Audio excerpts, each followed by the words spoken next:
Bienvenidos y bienvenidas a nuestro webinar Evaluación de Competencias Éticas y Desarrollo Moral, integrando 16PF y Valanti.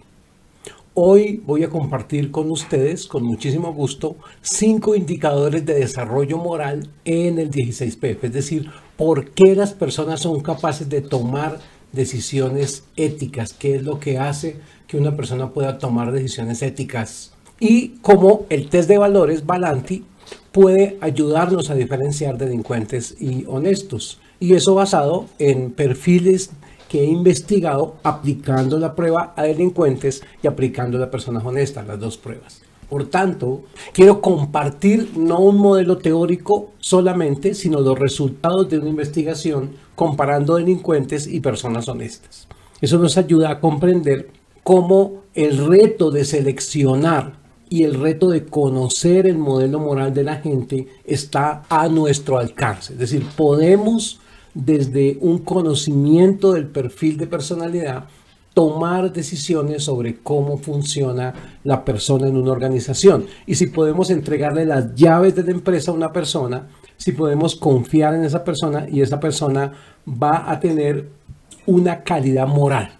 Se habla de desarrollo moral desde la teoría de Kohlberg, que habla que la persona tiene 4 o 5 estadios de razonamiento moral, siendo el primer estadio el más bajo, de una moral instrumental, la persona egoísta, ventajista, tramposa, y siendo el modelo más alto, la moral basada en principios. Entonces, hoy quiero compartir qué es lo que haría desde el modelo de personalidad y el modelo de valores que una persona cumpliera con estos requisitos de desarrollo moral.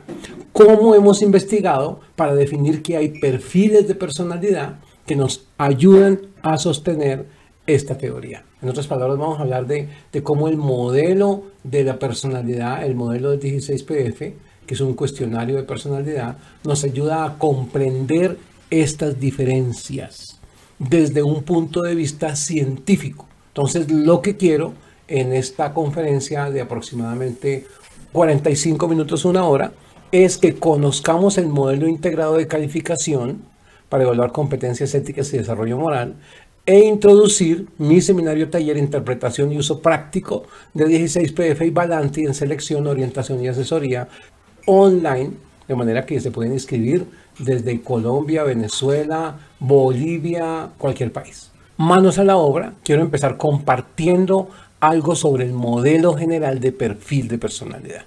Para las personas que están interesadas en este modelo, voy a mostrarles 16 factores de personalidad, de los cuales hay 4 o 5 claves para definir desarrollo moral. Pero es muy interesante conocer este modelo de evaluación de la personalidad porque nos ayuda a comprender cómo es que una persona triunfa y cómo es que una persona fracasa. ¿Cuál es la característica de su perfil que lo hace triunfar en determinados cargos? Y hay personas que en ningún cargo van a funcionar porque tienen tal carga de enfermedad mental, tal dolor, que no pueden trabajar correctamente en ninguna parte, ¿verdad? En todas partes tienen problemas, conflictos, son improductivos, difíciles y deshonestos. Esto nos ayuda también en la parte clínica a poder entender cómo orientar un proceso de diagnóstico clínico y de terapia. Entonces vamos a trabajar estas dos cosas, a conocer esos 16 factores de una manera somera, porque esto es un taller de 16 horas y aquí solo quiero dar unos puntos claves para que podamos enfocarnos, podamos tener la esperanza, la claridad de que hay un modelo que nos sirve para conocer cómo funciona el perfil. Aquí están en orden, los voy a ir enumerando, los 16 factores. En esta diapositiva están los primeros 5. Están ordenados por letras, que fue como el autor, Raymond Cattell, le puso a cada factor. Los nombres de letras los voy a explicar y les voy a decir rápidamente por qué son importantes como estructuras básicas de la personalidad. El factor A nos muestra 2 modelos de enfrentar la vida. El modelo reservado, que tiende a ser introvertido, duro y frío, y el modelo abierto, que tiende a ser afectuoso y sociable. Son 2 maneras de mirar el mundo. Los geólogos, por ejemplo, tienden a estar con las puntuaciones bajas, serán reservados, distantes, les gusta trabajar con cosas. Y los psicólogos les gustará como más trabajar con la gente, ¿no? Veremos un vendedor más bien enfocado en el lado de puntuaciones altas. El factor B nos muestra la inteligencia. Si la inteligencia tiene pensamiento concreto, o sea, la persona analiza de una manera lineal y simple, o si tiene pensamiento abstracto, la persona es capaz de tomar decisiones basadas en pocos hechos e inferir datos. El factor C ya nos habla de algo interesante, que es una autoestima baja, una incapacidad de pasar de la comprensión a la acción y un locus de control externo, es decir, echarle la culpa a otras personas de lo que les pasa. Y la autoestima alta es un locus de control interno, control personal y ser capaz de lo que entiende que tiene que resolver, llevarlo a la práctica. O sea, la conexión entre la inteligencia y los pies, por decir así. El factor E nos muestra una persona sumisa, a quien es fácil mandar, que se siente cómoda cuando la mandan, y una persona dominante que le gusta mandar, que le gusta definir lo que hacen los otros y que logra resultados a través de los otros. En el factor F tenemos a una persona profunda, reflexiva, impulsiva, versus en el otro puntaje alto, una persona impulsiva, rápida y superficial, que está metida en muchas cosas, que no es miedosa. Estos son los 5 primeros factores. En la siguiente diapositiva tenemos los otros 5 para completar 10. Factor G nos habla de una persona poco normativa que tiende a ser irresponsable y de una persona muy normativa que tiende a ser responsable, juiciosa, legalista, cumplidora. De ahí vamos viendo luego cuáles factores son críticos en el desarrollo moral. Quiero presentar los 16 factores. El factor H me muestra una persona tímida, miedosa, contra una persona simpática, agradable, espontánea, sociable, que tiene conexión con muchas personas. El factor I me muestra una persona racional, insensible, poco empática, contra una persona sensible, emocional, muy empática. El factor L me muestra una persona confiada, crédula, agradable para trabajar con él, que perdona, versus una persona desconfiada, suspicaz y celosa. El factor M me muestra una persona de naturaleza práctica, hemisferio izquierdo, ejecutiva, versus una persona imaginativa, creativa, en los puntajes altos. Y como les decía, ahora les voy a contar cuáles de estos factores son críticos para definir desarrollo moral. Y ahora los últimos factores nos muestran en el factor N a una persona sencilla, franca, versus una persona diplomática y astuta. El factor O, que es uno de los más importantes para definir el perfil de delincuencia, me muestra a una persona tranquila, segura y alegre, versus una persona llena de dolor y llena de rabia. Este factor de inseguro, lleno de rabia y lleno de dolor interior es crítico para definir deshonestidad, como vamos a ver más adelante. El factor Q1 es una persona tradicionalista, más bien de pensamiento conservador, versus una persona de pensamiento crítico, innovador. En el Q2 encontramos a una persona dependiente del grupo, que se deja manejar, conformista social, versus una persona autosuficiente, capaz de plantarse frente a un grupo. En el Q3 tenemos una persona con bajo control de la autoimagen, descuidada en su imagen, versus una persona en puntajes altos con alto control de la autoimagen. Y el último factor nos muestra una persona tranquila, sin miedos, relajada, calmada, poco ambiciosa, versus una persona tensa, estresada y bastante ambiciosa. Estos 16 factores que he resumido en un resumen súper comprimido nos ayudan a comprender el panorama de respuestas del ser humano. Entonces, en el modelo que yo planteo en el taller de 2 días, hablo de 4 grandes grupos de competencias: intelectuales, emocionales, sociales y éticas. Hoy quiero hacer énfasis en las competencias éticas, que son las que nos permiten tener información sobre el nivel de desarrollo moral que tiene la persona y que nos permiten juzgar de una manera práctica, objetiva, si la persona tiene una calidad moral para asumir cargos de extraordinaria responsabilidad, de exigencias éticas muy fuertes. 5 factores que ya voy a compartir, voy a explicar y les voy a dar los puntos claves. Entonces empezamos hablando de 4 elementos de desarrollo moral desde el 16PF. En el taller venimos todas exactamente, todos los 16 factores. Gracias, Omidres, en el taller miramos toda la herramienta. Aquí yo solo voy a mirar una partecita por cuestión de tiempo que creo que es crítico para el que está buscando un perfil de honestidad, ¿verdad? Para el que está buscando qué es lo que hace un delincuente. Cuando tenemos un gobernante corrupto, ¿por qué es corrupto? Ojo, porque aquí en esta diapositiva hay elementos claves para entender el modelo de desarrollo moral. 4 elementos. 1, inteligencia. 2, estabilidad emocional.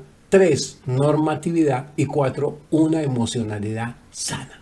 Son 4 elementos críticos de la persona honesta. Vamos a trabajar uno por uno. Les voy a mostrar cómo es que esto tiene impacto, qué es lo que hace, por qué esta situación tiene efecto sobre nuestra vida. Luego hablaremos del test Balanti que mide valores, pero en este momento entonces vamos a explicar cada uno de estos 4 elementos y su relación con el desarrollo moral. La persona de más alto desarrollo moral toma mejores decisiones éticas. La persona de más bajo desarrollo moral toma peores decisiones éticas. Puede cometer errores muy graves y muy costosos, sea por su incapacidad de juzgar una situación moral o sea por su problema emocional. Ya vamos a ver estas 4 características, de manera que la diapositiva que tenemos al frente que nos habla de estos 4 elementos la voy a desarrollar para que ustedes tengan luz sobre qué es lo que produce la conducta moral. Si yo fuera a tomar la decisión de casarme con una persona, tengo que mirar y examinar lo más profundamente posible estas 4 características de su personalidad, a ver si él va a ser una persona responsable, capaz de sacar adelante un hogar solidario y bueno. Bueno en el sentido ético del término.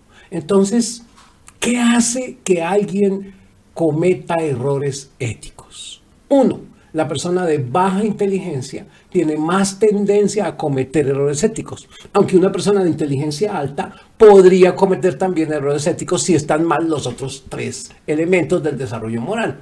Un celador tiene la orden en un restaurante, en una discoteca, de no dejar que nadie se vaya sin pagar, pero el humo que empieza a salir advierte que hay un incendio donde podría pasar algo grave, pero el celador, para evitar que la gente se vaya sin pagar, cierra la puerta de la discoteca. El caso de Brasil, 200 jóvenes muertos, más de 200. Uno podría preguntar, ¿este celador, este vigilante es alguien malo? No, simplemente su inteligencia no logró analizar correctamente la situación para tomar una decisión moral. Entonces vemos cómo la inteligencia baja no le permitió juzgar la situación de acuerdo con un valor superior al valor económico. Y él simplemente dice, mi jefe me ordena que cierre la puerta para que no se vayan las personas. Si hay un incendio, yo no voy a ser tan tonto de dejar la puerta abierta para que se vaya la gente sin pagar. Y ese acto de cerrar la puerta produce la muerte de las personas. De manera que cuando este vigilante, este celador, esté en el juicio por la muerte de estos jóvenes, él dirá, yo hice lo que me indicaron. Pero no tiene en cuenta una característica extraordinaria, porque su mente no le permite entender la magnitud del problema. Igualmente, una niña de 15 años que queda embarazada y decide abortar no entiende la magnitud del problema de asesinar un hijo. El costo emocional, el costo espiritual, el dolor terrible que se llama el síndrome posaborto, que muchas veces lleva a la mujer al suicidio. Por no comprender el problema, toma una decisión equivocada, y es común escuchar en las chicas que han cometido aborto, que han matado a su propio hijo en el vientre, si yo hubiera sabido, y puntos suspensivos, ¿no? Si yo hubiera sabido lo que uno siente, si yo hubiera sabido lo que es eso. Es decir, falta entender. No es si yo hubiera sabido, si yo hubiera entendido. Entonces, primer elemento clave en el desarrollo moral, inteligencia. Esa es la clave para poder manejar desarrollo moral. ¿Por qué hay delincuentes? Es una pregunta lógica que ustedes se estarán haciendo. ¿Por qué hay delincuentes inteligentes? Porque las otras tres características, estabilidad, normatividad y emocionalidad, están desajustadas. Entonces, si yo soy Einstein, pero tengo una emocionalidad perturbada terriblemente, voy a actuar de una manera torpe, por más inteligente que sea. Y ya sabemos que la inteligencia emocional, mal manejada, una mala inteligencia emocional, crea daño a la inteligencia intelectual. Entonces nos ponemos en modo idiota para tomar decisiones, aunque seamos sabios. O sea, la sabiduría requiere también estabilidad emocional. Entonces, segunda característica del desarrollo moral. Creo que la primera queda clara, y es que yo tengo que tener un alcance intelectual para analizar una situación. Pero la segunda es, tengo que tener una posición emocional que me permita reconocer que el responsable soy yo. En otras palabras, si vamos a la cárcel y le preguntamos a los presos, ¿eres culpable? ¿Qué nos va a decir el preso común? No, yo soy inocente. Entonces encontramos personas con la creencia de que son inocentes, aunque ellos sí cometieron el delito. En eso consiste el segundo factor. La baja estabilidad emocional impide reconocer y crea un mecanismo de defensa que niega la realidad. Entonces el delincuente, cuando está en la cárcel, lleno de dolor y maltratado, niega su falta. No porque él no entienda que la cometió, sino porque de alguna manera hace un mecanismo emocional para negar la realidad. ¿Correcto? Como cuando uno se le muere a alguien y uno dice, no, no ha estado muerto, está dormido, no está muerto. Y uno no reconoce la muerte del otro, está negando. Es un mecanismo psicológico, indudablemente. Del dolor es tan alto que me impide. Entonces, estas personas no son capaces de reconocer su responsabilidad. Y esto es clave en selección de personal. Tú tienes que entender que hay personas que niegan haber cometido una falta, no porque sean mentirosos, sino porque la mentira está metida en su modelo de creencias. O sea, no es que finjan la mentira, sino que se creen la mentira. Eso es muy interesante y es apasionante estudiar cómo la gente le echa la culpa a los demás. Fácilmente, mirando los noticieros y escuchando a los políticos cuando pasa algo grave, se desbordó el alcantarillado, las calles están llenas de huecos, está aumentando la delincuencia. ¿Qué pasa, señor alcalde? Y sabemos la respuesta de una persona inestable emocionalmente cuando dice la culpa no es mía. Eso es culpa del gobierno central, es culpa de las mafias que me dicen que me están atacando, es culpa del imperialismo, es culpa del comunismo, es culpa de cualquier cosa que no sea yo. Ese modelo que lo vemos fácilmente en la televisión, en los noticieros, cuando entrevistan a los políticos y el periodista le pregunta sobre responsabilidad, de sacar el cuerpo, de decir que el problema es de la anterior administración, que el problema es de los enemigos, que no lo quieren, que es que están mintiendo, que eso no es cierto, etcétera, ¿no es cierto? Inclusive hay gobernantes, en Colombia pasó algo muy simpático de una ministra de Educación que sacó un promedio mal sacado para poder defender una posición indefendible. ¿Sí? Entonces dice, el profesor con doctorado se gana $3,000, el profesor con maestría se gana 2,000, el profesor normal se gana 1,000, entonces 3 más 2, 5 más 1, 6, en promedio se ganan 2,000 cada uno. ¿Sí? Lo cual es una manera increíble de decir una mentira, ¿no? Porque hay miles de profesores en el nivel bajo y muy pocos en el nivel alto. Entonces, inventan, pero atención, ese invento no es una mentira consciente, en este caso de la estabilidad emocional. Y es un problema moral bien interesante que la persona, por evitar el dolor, inconscientemente bloquea la realidad, niega la realidad. Y le echa siempre la culpa a los demás, a los planetas, a Júpiter que estaba pasando por ahí y me hizo una influencia negativa. Entonces encontramos pensamiento mágico, atribuirle a otras personas o atribuirle a Dios lo que me toca a mí como responsabilidad. No, Dios no quiso que yo llegara temprano al trabajo y cosas así, ¿verdad? Muy bien. Entonces, hasta aquí está clara la segunda característica que se llama externalismo, que es poner la responsabilidad afuera y no poder manejar la conexión entre lo que yo entiendo y lo que hago. Otra característica. El alcohólico, cuando usted le dice, eres un alcohólico y tienes que ir a Alcohólicos Anónimos, lo que cualquier persona que quiera de alcohólico le tiene que decir, ¿verdad? Toma conciencia de que eres un alcohólico, tienes problemas graves con el alcohol, ve a Alcohólicos Anónimos. ¿Qué respuesta da esa persona? No me falte al respeto, yo no soy un alcohólico, usted es un irrespetuoso, tráguese sus Alcohólicos Anónimos por donde quiera, desgraciado, irrespetuoso, infeliz, y arma una pelea con el objetivo de crear como el pulpo una cortina de humo, una tinta que le permita salir. Y ya me voy, y me da rabia, y me largo.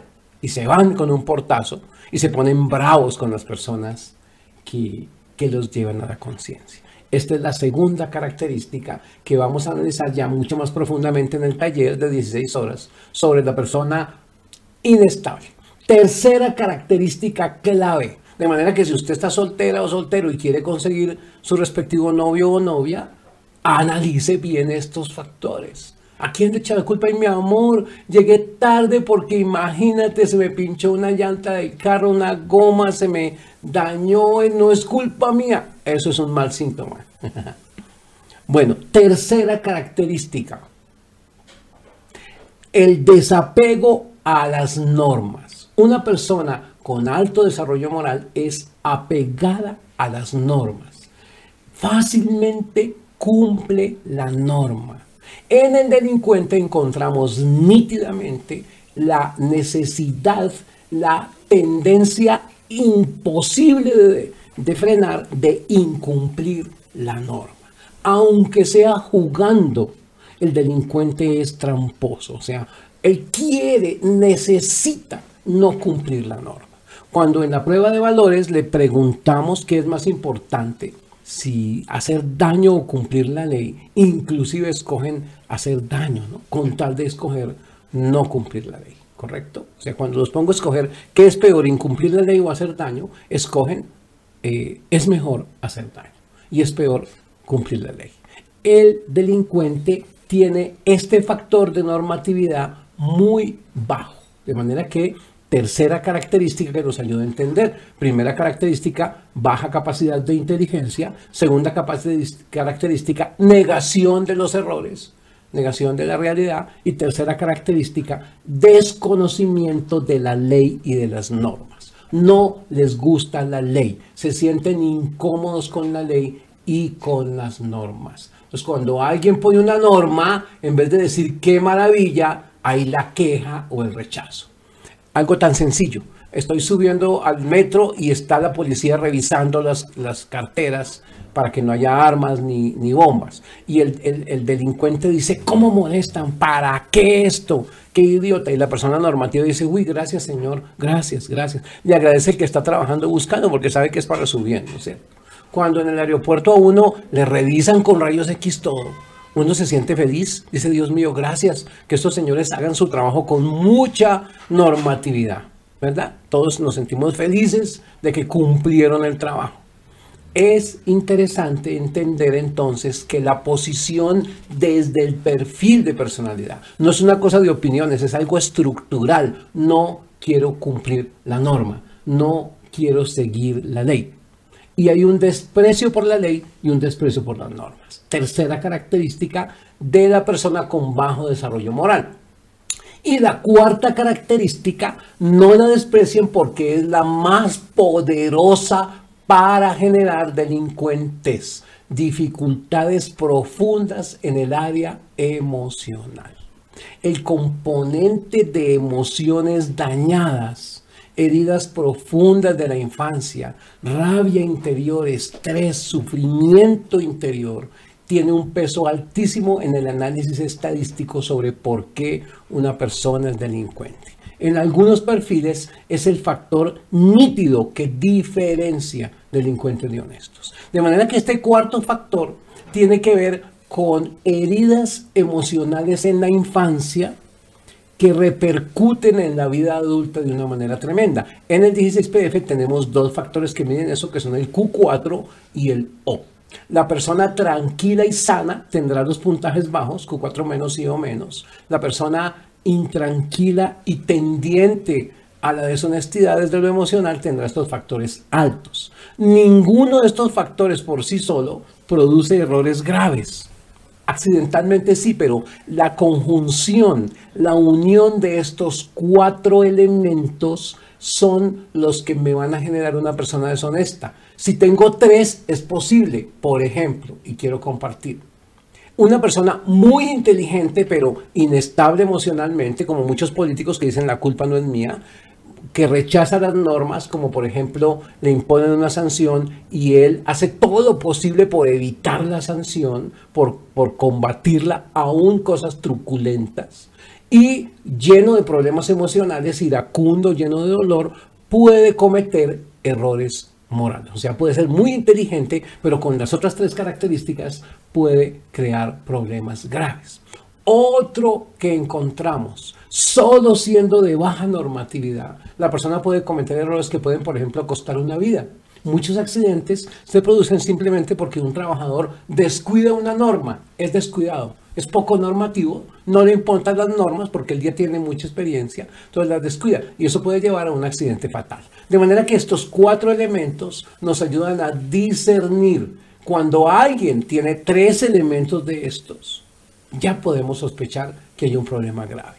Pero en la prueba tenemos un software de calificación que nos ayuda a definir este perfil de deshonestidad, comparándolo con diferentes perfiles como secuestradores, abusadores sexuales, consumidores de sustancias psicoactivas, los cuales tienen mucho de perfil de personalidad. En otras palabras, estos 4 elementos van a estar unidos al siguiente factor, que es el cuestionario Valanti.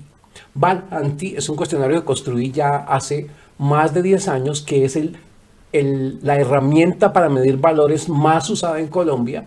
También se conoce en otros países. En el taller que vamos a hacer, ustedes la van a recibir. Les quiero mostrar acá el sitio donde ustedes pueden dejarme sus datos si están interesados en hacer el taller online, para que entren ya, me dejen su nombre y apellido y su correo y yo con mucho gusto les estoy enviando toda la información del taller.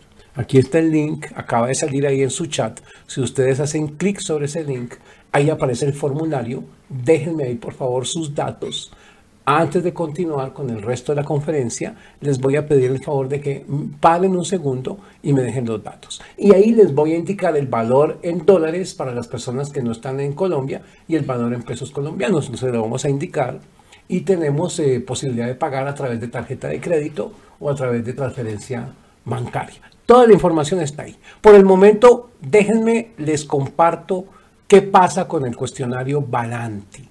Mide valores y antivalores y van ustedes a recibirlo en el taller completo, hoja de respuestas, programa de calificación, manual e investigación. Hoy les voy a presentar qué pasó con estos 5 valores del Valanti cuando se lo aplicamos a delincuentes y qué pasó cuando se lo aplicamos a personas de alta honestidad.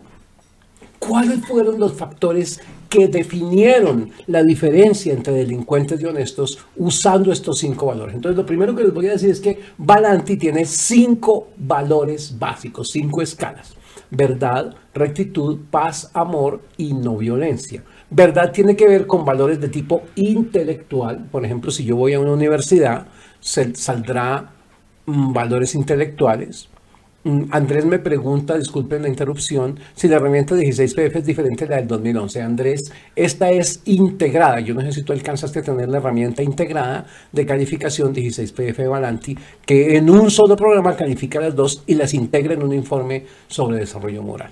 Bien, entonces continúo. Verdad tiene que ver con los valores intelectuales. Rectitud tiene que ver con los valores relacionados con la acción. Y es lo que llamamos comportamiento honesto. Paz tiene que ver con los factores de tipo emocional. Algo muy importante porque los delincuentes les fascina este valor. Se sienten felices, relajados, tranquilos, mimados, queridos, cuidados y descansando. Entonces encontré algo clave en los delincuentes. Ya les voy a decir 2 factores. que son rectitud y paz. El cuarto amor es amor, el cuarto valor es amor, tiene que ver con lo afectivo, con los valores de querer al amigo, al hermano, al papá, a la mamá, a la esposa, al esposo. Y el quinto valor se llama no violencia, que son valores más de tipo espiritual y trascendente, como ecología, cuidado del medio ambiente, respeto por todo el mundo, servicio al cliente, ese tipo de valores. Pero no todos los valores tienen el mismo impacto. Encontré dos elementos en las personas honestas. Es decir, desde el Balanti encontré rectitud alta y paz baja, las personas de alto desarrollo moral. Cuando hice una elección en una empresa de qué personas tenían alto desarrollo moral, alta honestidad, alta productividad, alta ética, y les apliqué el Balanti, ellos marcan alta rectitud y baja paz. Y cuando me fui donde los chicos malos y les apliqué el Balanti, aparece algo muy interesante que es lo contrario. Baja rectitud y alta paz. Entonces, en esta gráfica, esta es la gráfica de salida de la investigación, donde pongo toda la información, resumen de comparar dos grupos, el grupo de delincuentes contra el grupo modelo, y en la línea color naranja el grupo base, o sea, la norma de la población. Tenemos que en Balanti el promedio es 50, o sea, la norma de la población, la base es 50, y es lo que aparece ahí en línea naranja como grupo base. El perfil de delincuentes está en color verde, verde limón brillante, y nos muestra algo muy interesante. Para el delincuente el valor más alto en el cuestionario Balanti es paz. Y para los delincuentes o líderes y para las personas honestas, para ambos es importante la verdad. Pero eso no discrimina. O sea, lo interesante del valor verdad es que esa diferencia que ves ahí no alcanza a ser significativa estadísticamente. Son alrededor de 3 puntos, 3 y pico puntos, casi 4. No alcanza a ser significativa la diferencia en verdad entre delincuentes y honestos. O sea, ese factor es estadísticamente igual en los dos grupos. Amor es estadísticamente igual en los dos grupos. Tanto ama al delincuente como ama al honesto. En verdad, no es un valor que para el delincuente diferencie su perfil. Sí, o sea, es un poquito más alto, pero no muestra diferencias significativas estadísticamente. Y no violencia tampoco muestra diferencias significativas entre delincuentes y grupo modelo. Tiende a ser un poquito más alto en el grupo modelo. A mí me interesa, y esto es importante desde el punto de vista estadístico, en dónde están las mayores diferencias entre delincuentes y honestos. Y encuentro algo muy interesante que está resumido en el esquema de la izquierda de la diapositiva, que es que los ejecutivos exitosos y de alta ética tienen una alta rectitud y una baja paz. O sea, para ellos la clave para el ejecutivo exitoso es cumplir, ser honesto y normativo, y descansar y que los masajitos y las uvitas en la boca no es que no sea importante, sino que es el último valor. Para los delincuentes, la rectitud, el valor rectitud en el Balanti es el más bajo, como ustedes pueden observar en la gráfica de rectitud, es el menos importante, es el último valor en prioridad. Y el más importante es paz. El valor que ellos dicen, lo más importante para mí, es paz. ¿Correcto? Entonces, ahí sí encuentro, doctora Omidres, diferencias estadísticamente significativas en los valores rectitud y en el valor paz. O sea que hay dos valores, y esto es muy importante cuando ustedes apliquen la prueba. Como les digo a los que asistan al seminario online, les entrego la prueba completa. Paz es algo parecido a hedonismo, a tranquilidad, a relajación. En otras palabras, si te digo qué es lo que quieres como proyecto de vida y la persona es delincuente, él me va a decir descansar, relajarme, no tener que esforzarme para nada. Mi sueño es vivir flotando en una piscina, levantarme tarde, no hacer nada, vivir en una playa en pantaloneta el resto de mi vida sin hacer nada. Y la honestidad es lo último, ni me la nombren. Eso de ley y cosas, no, nada tengo que ver con eso. Ese es el modelo del delincuente. Paz completa. Lógico que a uno le gusta un momentico de paz, 10 minutos al día, 15 al día, pero como proyecto de vida querer vivir en una piscina comiendo uvas ya es grave. Entonces, esa característica muestra el pensamiento del delincuente. Primer valor, paz en el Balanti, tranquilidad, calma, relajación. Y último valor, rectitud. Una combinación, no uno, sino dos valores. Y el valor de la persona honesta es lo contrario. Para mí lo más importante es cumplir, ser responsable, ser honesto. Y mi último valor es durar toda mi vida comiendo uvitas y relajado y que me mimen y que me consientan, ¿no es cierto? O sea, cuando uno se va de vacaciones y es una persona responsable, a los 15 días ya dice ya, suficiente, pirámides de Egipto, Disney, ahora quiero trabajar. O sea, me pica, necesito, no sé si a ustedes les pasa, sí, pero para mí es, y para todos nosotros que somos personas normales, el trabajo es una fuente de satisfacción. Obrar correctamente es una fuente de satisfacción implícita. Muchos decimos, yo atendería pacientes aunque no me pagaran. Yo trabajaría en la carpintería así fuera por gusto, ¿correcto? Y hay una dosis de descanso permitida que uno dice, sí, yo quiero descansar y relajarme, pero no es mi estado permanente, no es mi sueño. Mi sueño no es vivir en paz y tranquilo, nunca preocuparme, que me den uvitas en la boca, flotar en una piscina todo el día y toda la noche. No me aguantaría. O sea, eso desespera a una persona honesta y él quiere cumplir una misión, tiene una misión. Yo tengo un amigo sacerdote que es extraordinariamente entregado a su trabajo y él dice, el del cielo es que voy a descansar, ¿verdad? A él no le interesa eso porque él está enfocado en una misión y lo hace feliz su misión. Y conozco mucha gente así, ateos y creyentes, no importa, pero que tienen un sentido de misión, de hacer algo, de lograr algo, ¿no es cierto? Y la doctora Omídez ya me está diciendo, flotar en una piscina de dólares. Ese es un modelo típicamente de delincuente. No es que los dólares sean malos, no es que flotar sean malos, estoy hablando de las prioridades de la vida. Eso es lo que a mí me interesa. No es que sea malo, es el punto de la escala donde yo lo coloco. Eso es lo interesante. Cuando la persona dice, ¿yo qué es lo que quiero? Dinero, dinero, dinero y no tener que trabajar. Hay que prender la alarma porque hay algo en esa persona que está funcionando mal. En otras palabras, encontramos algo muy lindo y es que el multimillonario que salió de la nada y amasó una fortuna, aun cuando se retire de su empresa, sigue trabajando en actividades que le dan logro, que le dan visión, que le dan misión, que lo hacen sentir útil. El delincuente, aunque tenga 15 años, quiere vivir nadando en una piscina de billetes, quiere vivir suave, sin tener tensión.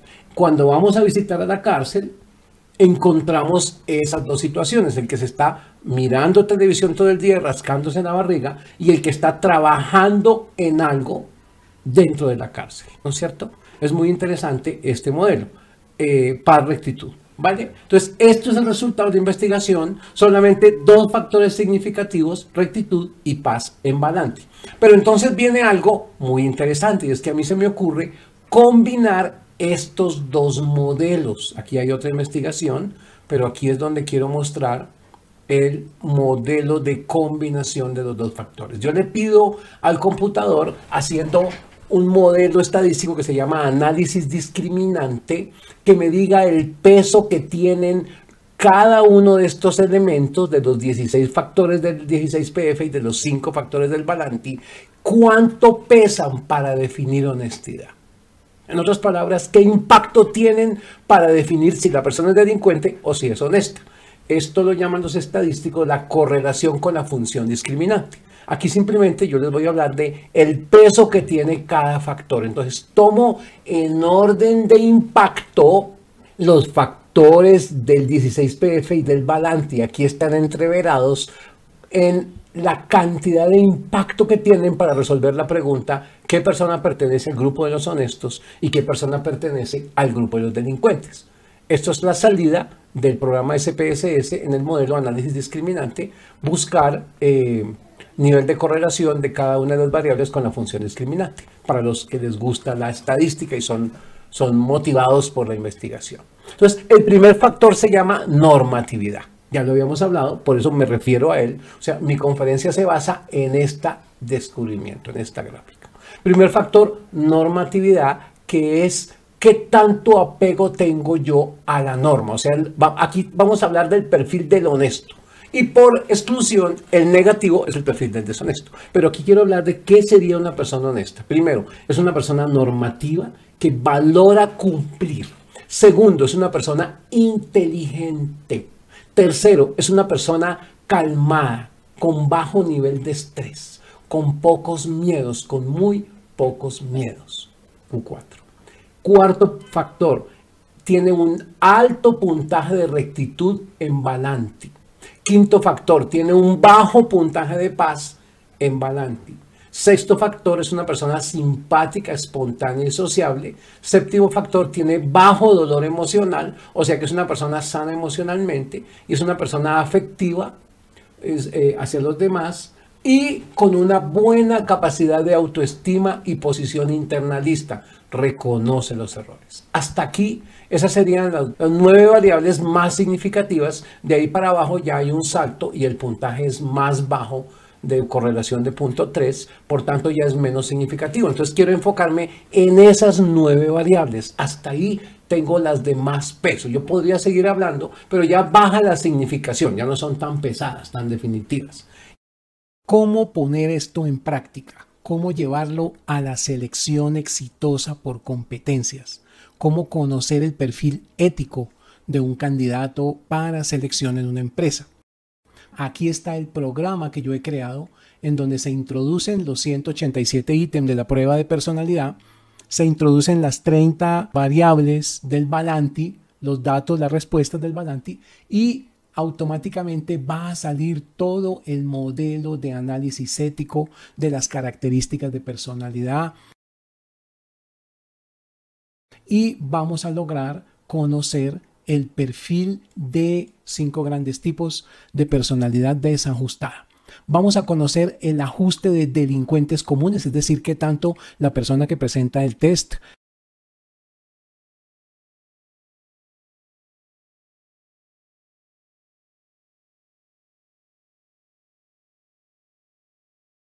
tiene un perfil parecido al de un delincuente común, qué porcentaje, qué tanto tiene perfil parecido al de consumidores de sustancias psicoactivas, al de homicidas con arma de fuego, al de abusadores sexuales y al de secuestradores.